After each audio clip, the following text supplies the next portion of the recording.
और अब बात दिग्गजों की बुलंद जंग, पश्चिम के वोटर किसके संग, क्योंकि राजनीतिक दलों ने पश्चिम जीतने के लिए एड़ी चोटी का जोर लगा रखा है। आज अखिलेश यादव और जयंत एक साथ एक विजय रथ पर सवार होकर बुलंदशहर की एक एक विधानसभा को नापने निकले थे, तो दूसरी तरफ भाजपा के चाणक्य थे जो बुलंदशहर से अपने विरोधियों पर गरज रहे थे। और इन सबके बीच प्रियंका गांधी थी जो डोर टू डोर प्रचार कर रही थी। मतलब राजनीतिक सभी दिग्गज एक ही जगह पर थे।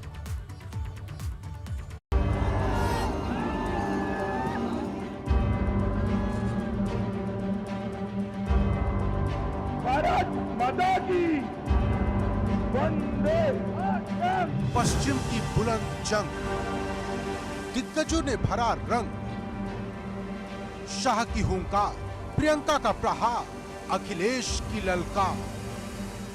पश्चिम में प्रचंड प्रचार, यूपी में किसकी बनेगी सरकार। उत्तर प्रदेश की चुनावी जंग में अब सिर्फ हफ्ते भर का वक्त बचा है, लेकिन जैसे जैसे दिन बीत रहे लखनऊ जाने की जंग तेज होती जा रही है। एक जिले में एक एक सीट को फतेह करने के लिए राजनीतिक दलों ने पूरी ताकत झोंक दी है। इसका अंदाजा इसी बात से लगा सकते हैं कि बुलंदशहर में एक ही दिन एक ही वक्त तीन बड़े राजनीतिक दलों के दिग्गज मैदान में उतरे हुए थे।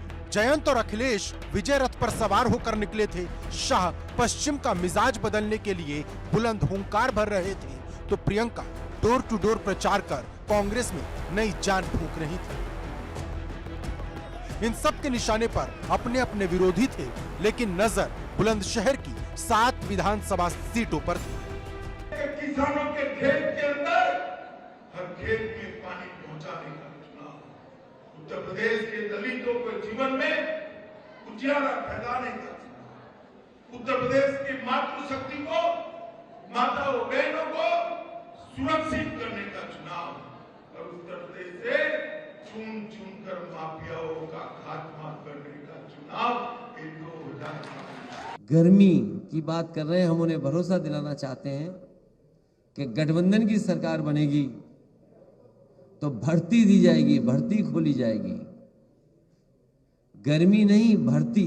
बार बार कह रही हूँ कि चुनाव को विकास के आधार पर लड़ना चाहिए, कि जो जनता है, जो जनता के मुद्दे हैं वही उठने चाहिए और उन्हीं पे चर्चा होनी चाहिए।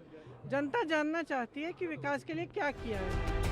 2017 में भाजपा ने सभी 7 सीट पर जीत का कमल खिलाया था, लेकिन इस बार हर एक सीट पर लड़ाई कांटे की है। वहीं इन सब के बीच सवाल चुनाव की बदली हुई भाषा का भी है। अखिलेश और जयंत सीएम योगी की भाषा पर सवाल उठा रहे हैं। तो हमारा तो खून भी गर्म है और देश के लिए सब कुछ न्यौछावर करने के लिए हम लोग राजी रहते हैं। तो हमें धमकी देना, इस क्षेत्र के मिजाज को मुझे लगता है योगी जी समझ नहीं पाए। वो जितना हमें धमकाएंगे और भड़काएंगे, हम उतने ही एक होंगे, संगठित होंगे और ताकतवर होंगे। वो हमारे मुख्यमंत्री हैं, वो कोई कंप्रेसर थोड़ी है कि हमें ठंडा कर देंगे। हमारे बहुत सारे लोग हैं, जानते होंगे, फ्रिज में ठंडी चीज रखने के लिए कंप्रेसर होता है। कंप्रेसर खराब हो जाए तो क्या मुख्यमंत्री जी हमारे कंप्रेसर हैं? गौरतलब है कि सीएम योगी ने शिमला जैसी ठंड लाने वाला बयान दिया था, तभी से सूबे की सियासत गर्म हो गई है। एक गर्मी जो अभी किराना में और मुजफ्फरनगर में कुछ जगह दिखाई दे रही है ना, ये सब शांत हो जाएगी इसके बाद।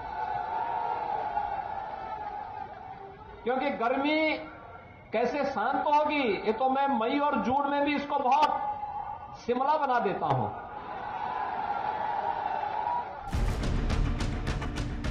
लेकिन मुद्दे की बात यह है कि क्या यूपी की चुनावी जंग को ऐसे ही बयानों से जीता जाएगा या फिर लौटकर जिक्र विकास का भी आएगा।